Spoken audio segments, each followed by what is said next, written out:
Москве простились с одной из самых ярких представительниц журналистского сообщества Фатимой Салказановой. Церемония прошла на Новодевичьем кладбище, куда тело известной журналистки привезли из Парижа. Быть похороненной в Москве – желание самой журналистки. Проститься с Салказановой пришли около сотни человек – родственники, друзья детства, коллеги-журналисты.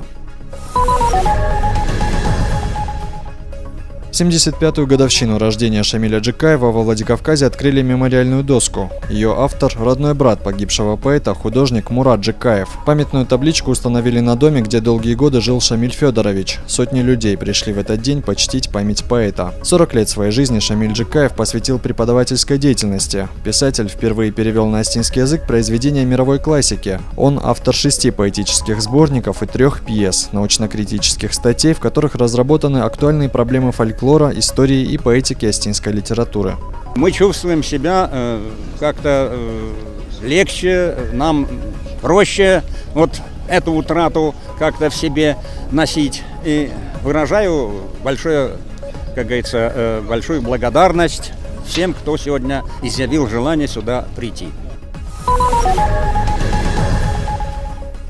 Таймураз Мамсуров наградил журналистов. Он вручил лучшим из лучших премию главы Северной Осетии в области СМИ. Конкурсная комиссия рассмотрела 97 работ, опубликованных в прошлом году. В список призеров попали сразу 2 материала наших коллег. В номинации «Проба пера» отличилась корреспондент Осетии ТВ Ангела Кубалова, а в номинации «Тема года в России» приз получили авторы документального фильма «Арфа». Премия главы республики в этом году вручается впервые и отныне станет ежегодной.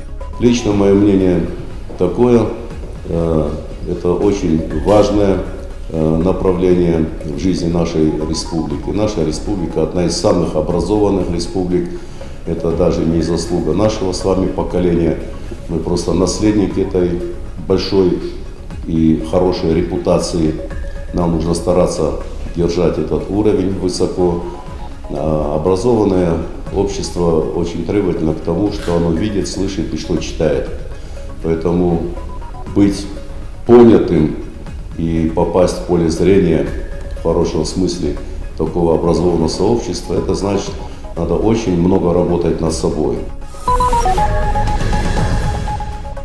Во Владикавказе состоялось заседание городского совета ветеранов. На собрании подвели итоги минувшего года и обозначили основные направления работы в текущем. Особое внимание пообещали уделить подготовке празднования 70-летия Победы. Ветераны будут активно участвовать во всех публичных мероприятиях. Также обсудили вопросы патриотического воспитания молодежи. Основная задача Совета ветеранов – помогать людям преклонного возраста, ведь им очень сложно самостоятельно справиться с проблемами. Центры социального обслуживания поддерживают пенсионеров, оказывая медицинские, бытовые, правовые и другие виды услуг.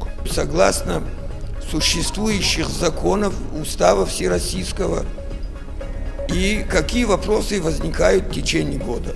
Предусмотреть все вопросы сложно, а так в работе мы обязательно намечаем одно мероприятие по воспитательной работе, одно мероприятие по работе с комиссиями и комитетами, которые имеются при ветеранской организации.